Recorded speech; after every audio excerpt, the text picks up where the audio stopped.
کہ یہ ہم کووڈ سے کیسے بچے, کون سے ملک بچے. یہ جو جمہوریت کا ناٹک لگا رکھا ہے, جو کہ جمہوریت نہیں ہے, ہم جمہوریت کے خلاف نہیں ہیں. جمہوریت کا مطلب ہے کہ اپنی آبادیوں کو لوٹو اور جا کے یہودیوں کے جو بینک ہے وہاں پیسے رکھو, اور ہم غلام ہیں. ایک ایک ٹرینچ کے لیے ہم جوتیاں گھساتے کرتے ہیں, اور ہمیں حفیظ شیخ بتاتا ہے کہ ہم بڑی ریسپانسیبل نیشن ہے. ساری 22 کروڑ لوگ اکٹھے کرتے ہیں پیسہ, اور وہ مین وہ اٹھا کے لے جاتے ہیں, باقی یہاں کے IPPs اور دوسرے کھا جاتے ہیں. اور پھر آپ کیسے بڑی قوم بن سکتے ہیں؟ آج چائنا ہے, چائنا میں I do not support the dictatorship, بلکہ اسٹالنزم ہے وہاں پہ, سوشلزم تو ہے ہی نہیں, وہ کہیں آیا ہی نہیں آج تک. مگر پھر بھی اسٹیٹ سیکٹر جہاں پہ تھا, جائے نا. جب ہانگ کانگ میں برطانیہ نے جمہوری ڈرامہ اور شوشہ شروع کیا تھا کہ نہیں ہم واپس 90s میں, اس نے کہا تھا میں آدھے گھنٹے میں آپ کے اوپر ہی کر لوں گا.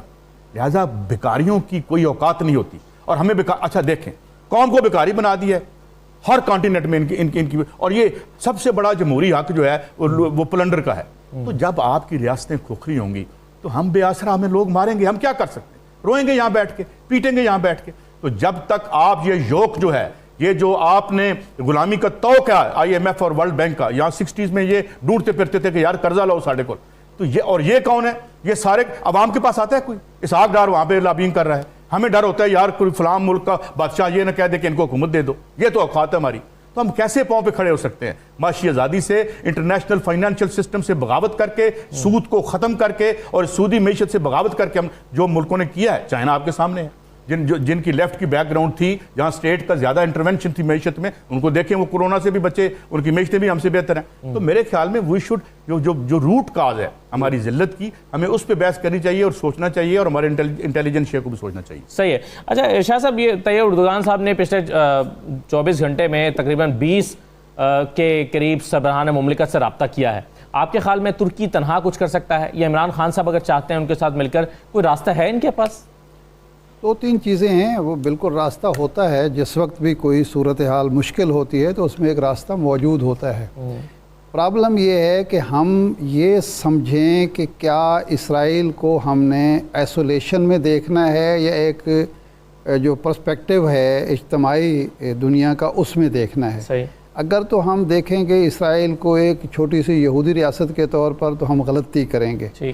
اگر ہم مسلمان ممالک کو بھی صرف حکمرانوں کے نقطہ نظر سے دیکھیں تو پھر بھی ہم غلطی کریں گے. لیکن اس کے نتیجے میں ہوا کیا کہ ہمارے جو دشمن ہیں, ہم پہلے تو یہ سمجھیں کہ ہمارا کوئی یہودی اور کوئی عیسائی ہمارا دوست نہیں ہو سکتا. مسلمانوں کو یہ جب تک آپ مسلمان ہیں آپ کو مسلمان ہونے کی سزا دی جائے گی, اور پاکستان کو نیوکلیر ہونے کی سزا بھی دی جائے گی کسی نہ کسی صورت میں. اس 65 کے بعد آپ دیکھیں کیا ہوا ہے.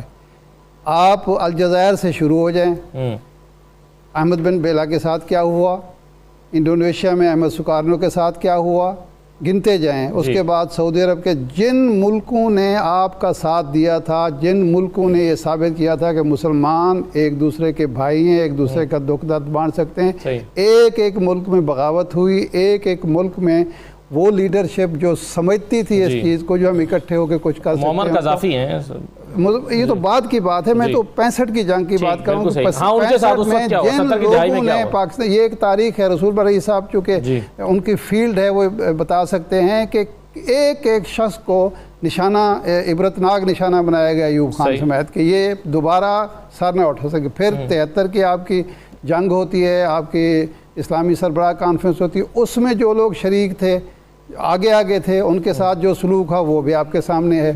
تو اس لیے ہم نے وہ مسلم امہ کا تصور جو تھا, دشمن تو اس کو ختم کرنا چاہتا تھا, ہم نے خود بھی اس کو ختم کیا. اس کو لیڈرشپ, کمزور لیڈرشپ یہاں لائے. ہم نے کہا کہ نہیں جی معاشی مفادات اہم ہوتے ہیں, یہ عقیدہ, مذہب, ثقافت یہ تو بے معنی چیزیں ہیں. بس یہ معاشی مفادات ہوں گے آپ کے, آپ تو اچھا معاشی مضبوطی کا کیا معاملہ ہے؟ آپ کے صرف ایک پوائنٹ ہے مسلمانوں کے پاس کہ آپ 1 ارب 40 یا 45 کروڑ کا آپ کی مارکیٹ ہے. آپ اس کا فائدہ اٹھا سکتے ہیں, لیکن آپ اٹھانے کے لیے تیار ہی نہیں ہیں, کیونکہ آپ متحد ہی نہیں ہیں.